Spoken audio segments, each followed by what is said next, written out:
aw ni ɲankuma kibaruya min bolo ka lada aw tulo kan bi o de ye k'a fɔ ko kunu tɛnɛndon an ka jamana kɔrɔyan fan fɛ atakiw ye MINUSMA kan visé o ataki ninnu ye maa 9 de bɔnna nin na ni casque bleu 1 ani agent de sécurité 5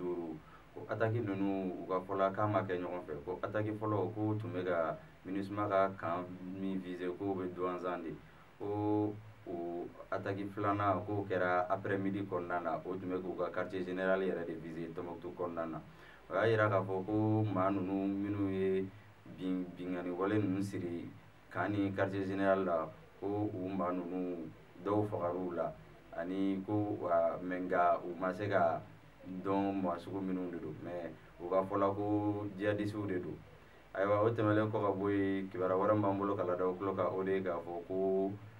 kalabankɔrɔkaw olu dusu kasilen don nin wagati in na ka d'a kan k'a fɔ ko dɔgɔkun de tɛ tɛmɛ ko ni bɛn ma dɔ faga kalabankɔrɔ kɔnɔna na yen nɔ u ka fɔla ko u ka o bɛn ninnu ka fagali k'a siri maa bɔnɛlen ani na k'a o sirilen don ko caman na ka d'a kan k'a fɔ ko sira tɛ Kalaba ko sira kelen dɔrɔn de bɛ yen ka bɔ Kalaba ni ka na duguba kɔnɔna na yan nɔ centre ville la ani ka d'a kan k'a fɔ ko bɛn ninnu filɛ nin ye ko u système de freinage n'o ye u fɛɛrɛw ye ko fɛɛrɛ ninnu ko a fɛɛrɛ ninnu man ɲi ko wa k'u bɛ circulation